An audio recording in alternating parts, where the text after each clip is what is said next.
আসসালামু আলাইকুম। Nahar kitchen blog নিয়ে চলে আসলাম আপনাদের মাঝে। আশা করি আপনারা ভালো আছেন, তো আমিও ভালো আছি। আপনাদের আজকে একটা রেসিপি নিয়ে আসছি। রেসিপি বলতে তিতা কলা। শরীরের জন্য তিতা কলা অনেক উপকার, অনেক মানে গরমের দিন তিতা মোটা খাইলে শরীরের জন্য ভালো। তো চলেন আমি তিতা কলাটা কিচেনে চলে যাই। তো রসুনটা দিয়ে দিছি, তখন পেঁয়াজটা কাঁচামরিচটা দিয়ে দিব। আমি আজকে তিতা কলা ভাজি করব।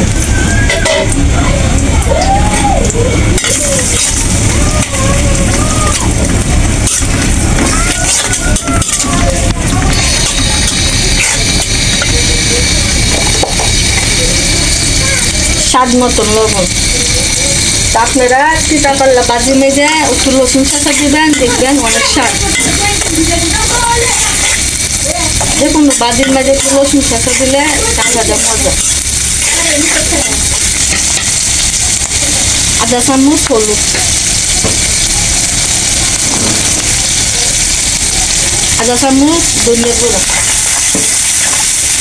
দেখেন এই তিতা কলাটা আলু দিয়া আমি এটা ভাজি করতে, আমি দিয়ে দিই তিতা কলা। আলু দিলে একটু ভালো লাগে, তিতাটা একটু কম লাগে।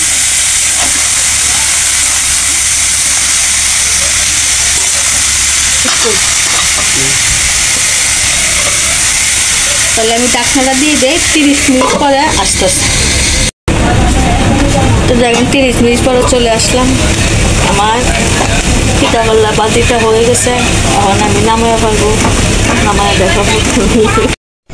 তো দেখেন আমার তিতা কলাটা হয়ে গেছে। মাসাল্লাহ দেখেন কত সুন্দর কালার এসে।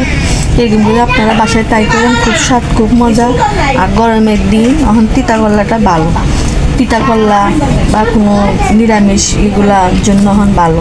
তো ভিডিওটা আপনাদের কাছে ভালো লাগে, বেশি বেশি করে লাইক করবেন, শেয়ার করবেন, আর নতুন ভিডিও ভাইবার জন্য আপডেট করবেন। তাহলে ভিডিওটা এখন তো আসসালামু আলাইকুম।